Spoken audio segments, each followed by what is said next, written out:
باب التعاون علی البر والتقوی، کہ نیکی اور تقوی کے بارے میں تمہیں ایک دوسرے کا معاون مددگار ہونا چاہیے. یعنی ایمان والے کو اگر ایمان والے کی مدد کرنی ہے تو وہ کرنا چاہیے اس کو مدد نیکی کرنے میں اور تقوی کے اضافہ میں، تقوی کے کاموں میں، نیکی کے کاموں میں ایمان والے ایک دوسرے کے مددگار بنیں.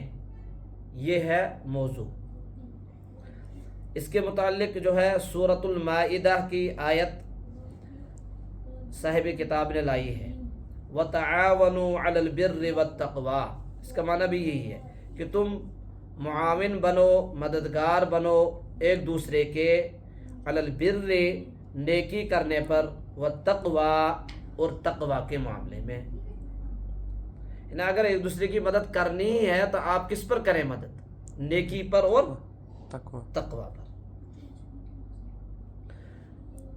اور آگے اس نے قرآن مجید کی پوری ایک سورت لائی ہے صاحب کتاب نے، سورۃ العصر اس کو ہم بولتے ہیں. والعصر ان الانسان لفی خسر الا الذین آمنوا وعملوا الصالحات وتواصوا بالحق وتواصوا بالصبر.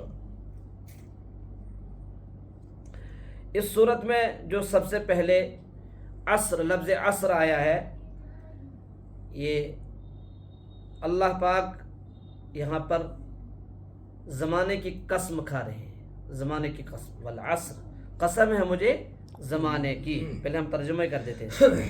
ان الانسان لفی خسر، بے شک سارے کے سارے انسان لفی خسر، نقصان میں ہے. الا الذین آمنوا وعملوا الصالحات، مگر وہ لوگ جو ایمان لے آئے اور نیک اعمال کیے، وتواصوا بالحق، ایک دوسرے کو حق کی وصیت کرتے رہے، وتواصوا بالصبر، اور ایک دوسرے کو صبر کی تلقین کرتے رہے. یہ نقصان میں نہیں ہے. مطلب یہ اس صورت کی جو ہے، اس صورت میں جو لفظ عصر آیا ہے، اس لفظ عصر کے الگ الگ مفسرین نے الگ الگ تفسیریں کی ہیں.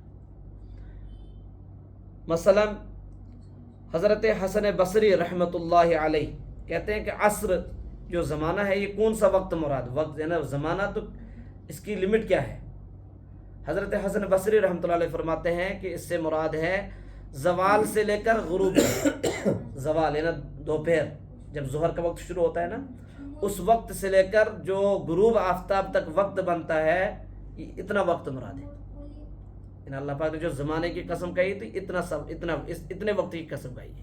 حضرت حسن بصری رحمۃ اللہ علیہ کا یہی فرمانا ہے اس عصر کے متعلق. علامہ قتادہ رحمہ اللہ ایک بہت بڑے مفسر ہیں، وہ فرماتے ہیں کہ اس سے عصر سے مراد ہے دن کی آخری گھڑی. دن کی آخری گھڑی یعنی آخری ساعت، جو آخری ٹائم ہوگا دن کا، یعنی مان لیجیے غروب سے پہلے کچھ ٹائم، جتنا وہ ٹائم بنتا ہے وہ مراد ہے. بہرحال حضرت مقاتل رحمۃ اللہ علیہ یہ فرماتے ہیں کہ اس سے مراد ہے نماز عصر، جو نماز عصر کا وقت بنتا ہے بس وہ. نماز عصر کا وقت نہیں، صرف نماز عصر، قسم ہے عصر کی نماز کی. یہ پھر یہ ترجمہ ہو جائے گا، قسم ہے عصر کی نماز کی. اور عام مفسرین جو اس کا ترجمہ کرتے ہیں وہ مراد لیتے ہیں زمانہ. تو اس لیے ترجمہ کیا جاتا ہے قسم ہے زمانے کی، قسم ہے زمانے کی یا قسم ہے وقت کی. یہ تو تھا لفظ عصر کے متعلق مفسرین کا اظہار خیال. اس کے بعد جو اس صورت میں آیا لفظ خسر. خسر کے معنی ہوتا ہے نقصان. خسر کے معنی کیا ہے؟ نقصان. اور اس کا ایک معنی یہ بھی ہے کہ اصل پونجی، یعنی اصل چیز، جو جیسے مان لیجیے اخروٹ ہے تو اخروٹ میں اصل کیا ہے؟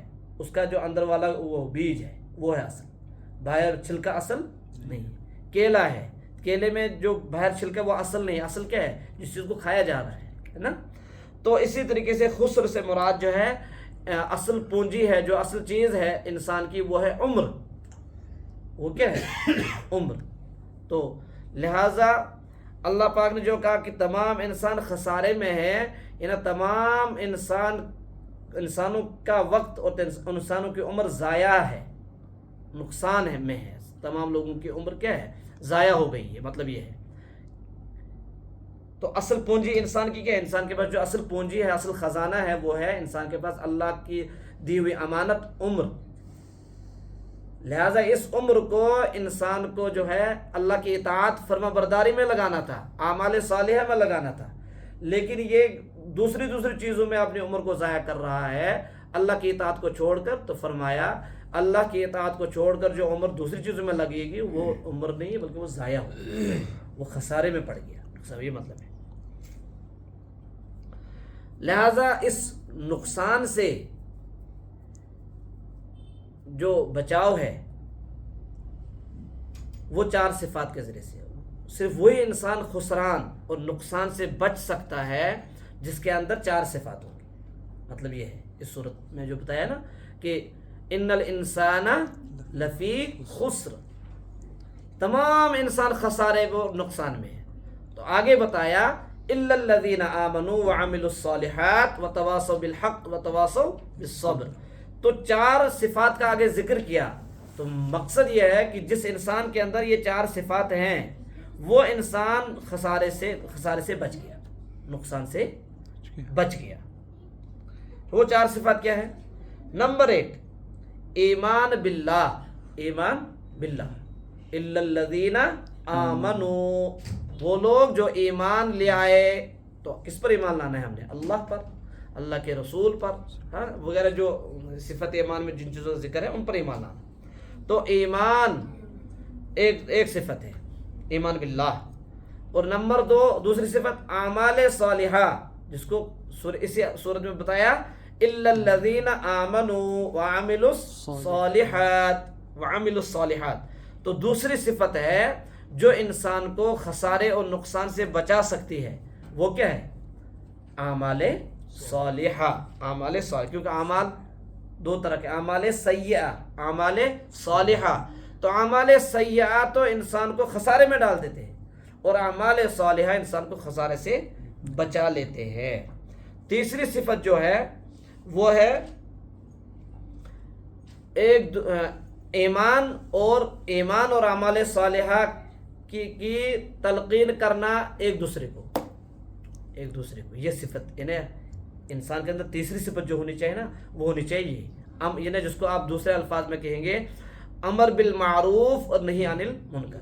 اچھی باتوں کا حکم کرنا اور بری باتوں سے روکنا، یہی ہے وتواصوا بالحق. حق کسی کو بتانا، حق کی تلقین کرنا، حق کی اشاعت کرنا، حق کو پھیلانا، ایک دوسرے کو حق کی طرف بلانا. تو تیسری صفت انسان کے لیے کے اندر ضروری ہونی چاہیے، تب یہ خسارے سے بچ سکتا ہے. اس سے کیا پتہ چلا؟ اس سے پتہ چلا کہ اس امت کی جو ذمہ داری ہے وہ صرف اپنے ہی اعمال کی نہیں ہے. اپنے ہی اعمال پر نجات نہیں ہوگی.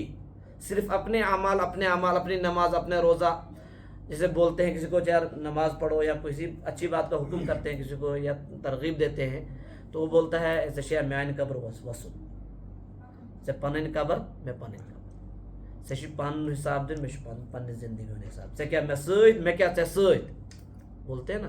یہ غلط، یہ قرآن کے اس حکم کے خلاف ہے. شیعہ میان قبر وسن تمہیں مطلب سوچ کریں یہ چیزوں کا انکار وتواصوا بالحق، اس کا انکار کر رہا ہوں کہ یہ جو ہے امر بالمعروف ہے ہی نہیں کوئی چیز. حالانکہ اللہ پاک کہہ رہے ہیں کہ خسارے اور نقصان سے اگر آپ کو کوئی چیز بچا سکتی ہے تو وہ ایک انسان کے اندر تیسری صفت ہونی چاہیے، اچھی باتوں کا حکم کرنا اور بری باتوں سے روکنا. اس کا مطلب ہے اگر میں نماز پڑھ رہا ہوں تو صرف میں اپنی ہی نماز پڑھوں یہ میرے لیے کافی نہیں ہوگا، بلکہ مجھے کچھ ایسا کرنا ہوگا اپنی زندگی میں، کوئی ایسی ترتیب بنانی ہوگی میں نے کہ جس سے میں جو اعمال میں خود کر رہا ہوں اپنی کوشش، اپنی طاقت، اپنی سکت کے بقدر میں دوسروں کو بھی بتاؤں، یہ عمل کروں میں. وہ ایک الگ چیز ہے، دوسرا آتا ہے کہ نہیں آتا ہے، دوسرے کا ریئیکشن کیا آتا ہے اس پر، وہ تو الگ چیز ہے. سیکنڈ نمبر، لیکن پہلے آپ نے وہ اس چیز کو کیا جو قرآن نے ترتیب آپ کو دی تھی. یا صرف آپ بھی اپنے نماز پر ہی مطمئن رہ گئی کہ چلو میں تو تکبیر اولیٰ کے ساتھ امام صاحب کے پیچھے جماعت کے ساتھ نماز پڑھ لیتا ہوں تو بس کافی ہے نجات کے لیے. یہ کافی نہیں ہے، بلکہ اپنے طور سے، چاہے انفرادی طور، چاہے اجتماعی طور، سماجی طور، ایک انسان کے اندر ایمان والے کا فریضہ ہے کہ میں اس فریضے کو بھی ادا کرنے والا بن جاؤں. جس طریقے سے میں اس فریضے کو ادا کر رہا ہوں کہ آذان ہوئی مسجد گیا، اس کے لیے بھی میرے پاس کوئی ترتیب ہونی چاہیے کہ میں دوسروں کو خیر کب بتاؤں، کس ٹائم بتاؤں. یعنی یہ ایک نظام الاوقات ہونا چاہیے میرے پاس کہ نماز کے لیے میرے پاس نظام الاوقات ہے نا. فجر اس ٹائم پڑھنی، ظہر اس ٹائم پڑھنی، مغرب اس ٹائم پڑھنی، عشاء اس ٹائم پڑھنی. تو اس کے لیے بھی کوئی ترتیب میرے پاس ہونی چاہیے، کیونکہ یہ قرآن کا حکم ہے. اور کہا کہ خسارے اور خسران اور نقصان سے وہی بچ سکتا ہے جس کے اندر یہ تیسری صفت بھی ہوگی، تواصوا بالحق نہ وتواصوا بالصبر، وصیت ہے نا اصل میں. تو تیسری چیز تو تھی وتواصوا بالحق، اور چوتھی چیز جو اس صورت میں بتائی ہے وتواصوا بالصبر، صبر کی تلقین کرنا ایک دوسرے کو. کیا مطلب؟ ایک دوسرے کو بھی بتا رہا ہوں، پہلے تو خود صبر کرنا ہوگا اس کو. پہلے تو اگر یعنی آپ کسی کو امر بالمعروف اور نہی عن المنکر کر رہے ہیں، ضروری نہیں کہ وہ آپ کو پھول کا مالا ہی ڈالے، آپ کے لیے استقبال ہو، وہ جوتوں کا مالا بھی ڈال سکتا ہے. ہاں جیسے یہ تو نبیوں پر ہوا ہے، ہماری تو بات ہی نہیں. حضرت نوح علیہ السلام جو ہے ان کا قوم، حضرت نوح علیہ السلام کی قوم کا ذکر قرآن میں ہے کہ نوح علیہ السلام نے جتنی بھی دعوت کی ترتیبیں تھیں سب اختیار کر لی. لیکن ان کی قوم کے بارے میں ذکر ہے کہ نوح علیہ السلام اگر آگے سے جاتے تھے تو وہ ادھر مڑ جاتے تھے، اگر ادھر سے جاتے تھے تو ادھر مڑ جاتے تھے. تو کبھی اپنے نوح علیہ السلام دعوت دیتے تھے، اپنے پر وہ چادر ڈال دیتے تھے تاکہ ہماری نظر ہی نوح پر نہ پڑے. یہ کیا سنا رہا ہے ہمیں، ہم کیا کوئی نئے درس دے رہا ہے. تو اس طریقے سے وہ جو ہے نوح علیہ السلام کی دعوت سے بھاگ رہے ہیں. اللہ پاک نے قرآن نے کہا کہ نوح علیہ السلام نے فرمایا کہ یا اللہ اے میرے رب، میرے بلانے نے تو ان کو نزدیک نہیں کیا، دور ہی ہو گئی. بلکہ بلانے سے پہلے اگر کچھ تھوڑے سے قریب تھے، لیکن اب بلانے کے بعد تو یہ اور دور ہو گئی. ایسا لگا کہ جیسے کہ بلانے سے ہی جو ہے یہ دور ہوئے، اور دوری کا سبب بلانا ہی بنا، دعوت دینا ہی بنا. تو بہرحال تو اگر کسی کو دعوت کا کام یہ کرے گا کوئی تو کچھ بھی ریئیکشن آ سکتا ہے آگے سے، یہ مطلب ہے اس کا. تو اس وقت میں جو ہے نا صبر کی ضرورت ہے. اس وقت میں کیا ہے؟ صبر کی ضرورت ہے، یعنی اپنے آپ کو روکنا، اپنے آپ کو روکنا ہے. ایکشن کا ریئیکشن نہیں رہنا ہے نا. تو جب یہ روک رہا ہے تو اس کا مطلب ہے اس نے اس قرآن کریم کی اس جو ہے صورت میں جو چوتھی چیز بیان کی ہے اس پر عمل کیا ہے. اور اگر اس نے آگے سے ریئیکشن دے دیا تو پھر جو ہے ایک صفت کی کمی ہے اس کے اندر. 4 صفات میں سے ایک صفت کیا ہے؟ کم ہے. تو اس میں حالانکہ لفظ دیکھو استعمال کیا، تواصو کا مطلب وصیت کرنا. وصیت بولتے ہیں اس چیز کو کہ کسی کو کوئی بات بتانا، اس کے اندر 2 چیزیں ہوں گی. ایک تو پختگی یقینی اور تاکید کے ساتھ. جب کوئی بات پکی ہوتی ہے یا آپ کسی کو کوئی بات منوانا چاہتے ہیں تو اس بات کو آپ اس کو 2-3 دفعہ دہرا دیتے ہیں. کہ اس لیے دہراتے ہیں تاکہ سامنے والا اس کو لائٹ میں نہ لے لے، سیریس لے لے. اس بات کی کسی کو آپ کسی بات کی اہمیت دلانا چاہتے ہیں تو آپ اس بات کو مکرر کرتے ہیں، دہراتے ہیں 2 بار 3 بار، تاکہ اس کے اندر میری اس بات کی اہمیت آ جائے، ہے نا. اس کو بولتے ہیں تاکید. اسی کا نام ہے وصیت. اور دوسرا یہ کہ بڑے مؤثر انداز میں، یعنی آپ کی بات میں اثر بھی آ جائے، اثر انداز بات ہو آپ کی، اثر انداز. تو جب کوئی بات انسان کسی کو کہتا ہے تو اگر اس کو یہ مقصد ہوتا ہے کہ یہ بات مانے اور اس کی اطاعت کرے، میری بات کی کوئی بات مانے، تو 2 چیزیں ہونی چاہیے. ایک تو بات پختہ ہونی چاہیے، اور دوسرا کہ اس کے اندر اثر ہونا چاہیے. اس کے اندر کیا ہونا چاہیے؟ اثر ہونا چاہیے، اثر انداز بات ہو. یہ اثر انداز کیسے بنتی ہے بات؟ ایک تو بنتی ہے وہ تقویٰ سے، سب سے پہلی بات تو تقوی سے اثر آتا ہے، تقوی اثر تو اللہ کی طرف سے آتا ہے نا. اور دوسری بات کہ دلائل، جو بات ہوا وہ پکی ہو، اس کا ثبوت ہو، وہ ایسی جس کو بولتے ہیں نا ہوا میں بات نہ ہو. تو دلائل کے ذریعے سے اثر انداز بن جاتی ہے، اور تقوی کے ذریعے سے، اعمال صالحہ کے ذریعے سے کوئی بھی بات پکی بن جاتی ہے نا.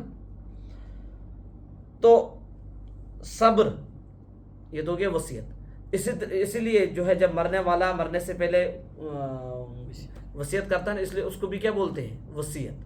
وہ پکا بول رہا ہوتا ہے، کیونکہ اس کو کیا لگ رہا ہوتا ہے کہ اب تو میں جا ہی رہا ہوں، جو وہ کہہ رہا ہے اس کو جو کہنا ہے نا اس میں کوئی شک نہیں ہے، وہ پورا کہہ رہا ہے. اور پختگی کی بھی اس کی بات کے اندر ہوتی ہے، اور اثر بھی اس کی بات کے اندر ہوتا ہے.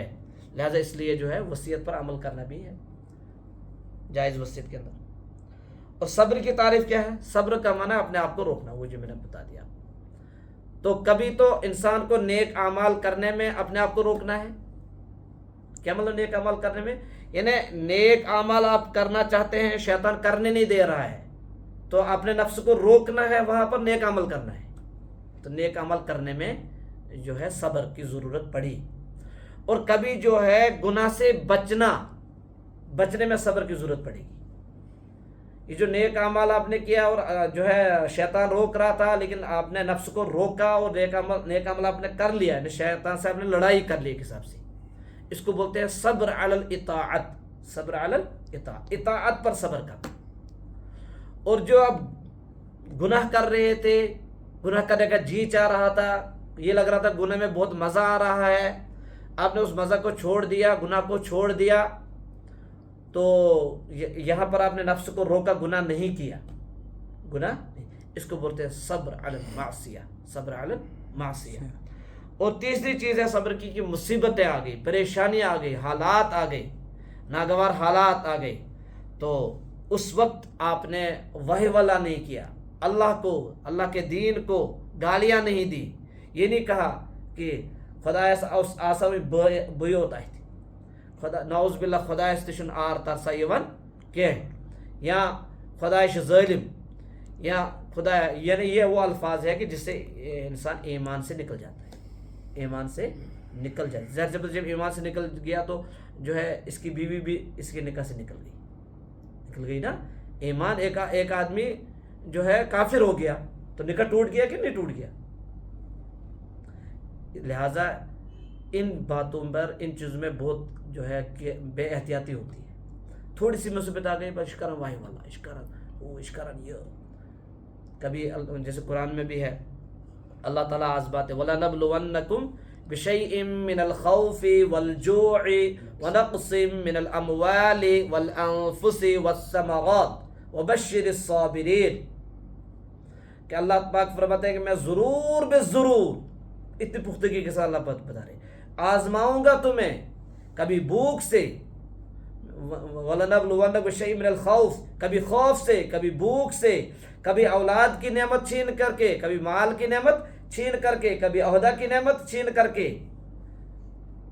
وَالثَّمَرَاتِ وَبَشِّرِ الصَّابِرِينَ. لیکن خوشخبری تو صرف صبر کرنے والوں کے لیے، خوشخبری تو صرف یعنی وائے والا کرنے والوں کے لیے، شکوہ شکایت کرنے والوں کے لیے، اسلام کے خلاف بولنے والوں کے لیے، اللہ کے خلاف بولنے والوں کے لیے یہ خوشخبری نہیں ہے.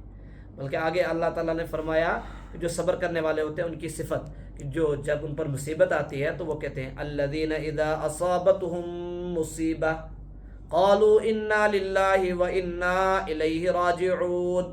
وہ کہتے ہیں کہ ہم تو اللہ ہی کے لیے ہیں، لہذا اللہ ہی کے پاس ہم نے جانا ہے، ہمارا کچھ نہیں ہے، ہماری جان اللہ کی امانت، ہماری اولاد اللہ کی امانت، ہمارا مال اللہ کی امانت، ہمارا عہدہ اللہ کی امانت، لہذا اللہ کا تھا، اللہ نے لے لیا، کوئی بات نہیں، ہم سب نے اللہ ہی کے پاس تو جانا ہے. تو یہ صبر کرنے والوں کی زبانوں پر یہ ہوتا ہے. تو بہرحال یہ تو تھا صبر.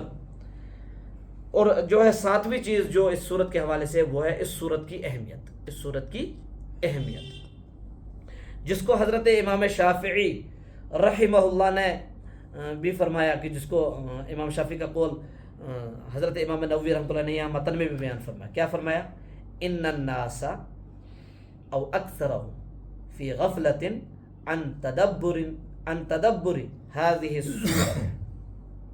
کہ حضرت امام شافعی فرماتے ہیں کہ اکثر لوگ، پہلے تو فرمایا لوگ، پھر کہا کہ اکثر لوگ اس صورت کے معنی اور مطلب کے غور و فکر میں غفلت کرتے ہیں. یعنی سورہ عصر یاد ہوتی ہے، اتنی چھوٹی سی صورت ہے لیکن اس کا معنی ہی نہیں پتہ ہے، اور اگر معنی پتہ ہے تو اس کی گہرائی میں نہیں جاتے ہیں کہ آخر اللہ تعالیٰ نے اتنی چھوٹی سی صورت میں اتنا بڑا پیغام کیا دیا ہے. ہر ایک مسلمان کو پڑھنا چاہیے تھا سورہ عصر کا ترجمہ، سورہ عصر کی تفسیر، اس کے معنی، اس کے مطلب گہرائی میں جا کر اپنی زندگی کو کے اندر سدھار لانا چاہیے تھا. سورہ عصر ہی کافی تھی اپنی زندگی میں سدھار لانے کے لیے. اگر صرف سورہ عصر پر غور کرے گا نا، اس کی زندگی میں سدھار آ جائے گا. یہ تو اس حضرت امام شافعی کے اس قول سے بھی، فرمان سے بھی پتہ چلتا ہے اس صورت کی اہمیت کیا ہے. بلکہ حضرت امام ابن کثیر رحمۃ اللہ علیہ نے نقل کیا ہے کہ دو صحابہ کا واقعہ، کہ وہ جب ملاقات کرتے تھے آپس میں ایک دوسرے سے تو تب تک ان کے ہاتھ ایک دوسرے سے جدا نہیں ہوتے تھے جب تک کہ وہ ایک دوسرے کو کیا سورہ عصر نہیں سناتے. یہ معمول تھا ان کا. السلام علیکم، بس وعلیکم السلام ورحمۃ اللہ وبرکاتہ، پھر سناتا تھا سورہ عصر، والعصر ان الانسان لفی خسر الا الذین آمنوا وعملوا الصالحات وتواصوا بالحق وتواصوا بالصبر. پھر دوسرا بھی سناتا، اس کے بعد ہاتھ جدا ہوتا تھا. کیوں؟ وہ کیوں کرتے تھے ایسا؟ کیونکہ اس صورت میں ایک اعتبار سے اگر دیکھا جائے پوری زندگی کا، انسان کی زندگی کا خلاصہ ہے. دیکھو تمام انسان خسارے میں ہیں، مگر وہ لوگ خسارے میں نہیں ہیں جو اللہ کو مانتے ہیں، جو اعمال صالحہ کرتے ہیں، ایک دوسرے کو اچھی باتوں کا حکم کرتے ہیں، بری باتوں سے روکتے ہیں، اور ایک دوسرے کو صبر کی تلقین کرتے ہیں. ایک بات اس سے یہ بھی معلوم ہوتی ہے، جب کوئی مصیبت میں ہو نا، کوئی پریشانی میں ہو، تو اس کو جو ہے حوصلہ دینا چاہیے، اس کو جو ہے نا حوصلہ افزائی کرنی چاہیے، اس کو صبر کی تلقین کرنی چاہیے. کہیں انسان آخر کمزور ہے، قرآن نے کہا ان الانسان عجولا، انسان تو جلد باز بھی ہے، انسان تو کمزور بھی ہے نا. تو لہٰذا اگر اس کو کوئی حوصلہ دینے والا نہیں ہوگا، اس کو جو ہے کوئی ہاتھ رکھنے والا نہیں ہوگا، تو ممکن ہے کہ وہ جلد بازی میں، کمزوری میں آ کر کفریہ کلمات کہہ دے اور اس کا ایمان چلا جائے، جو اس کا اصل خزانہ ہے. دنیا کے حالات تو آنے جانے ہیں، خوشی اور غم تو آنا جانا ہے، لیکن اصل قیمتی چیز جو انسان کے پاس ہے وہ ایمان ہے. لہذا ان حالات کی وجہ سے اس کے ایمان پر اثر نہ پڑے. دوسرے ایمان والوں کے لیے ذمہ داری ہے کہ مشکل وقت میں اس کا کیا ہے ساتھ دیا جائے، جو مشکل میں پڑا ہوا ہے، جو مصیبت میں پھنسا ہوا ہے. یہ مطلب ہے وَتَوَاصَوْا بِالْحَقِّ وَتَوَاصَوْا بِالصَّبْرِ. یہ سورہ عصر تھی، اس لیے اس کی تھوڑی تفسیر کرنی پڑی، ورنہ اتنا ٹائم تو نہیں لگتا تھا. اللہ پاک کہنے سننے سے زیادہ عمل کی توفیق عطا فرمائے، حق سمجھنے کی توفیق عطا فرمائے، حق بولنے کی توفیق عطا فرمائے، حق پر عمل کی توفیق عطا فرمائے. وآخر دعوانا ان الحمد للہ رب العالمین.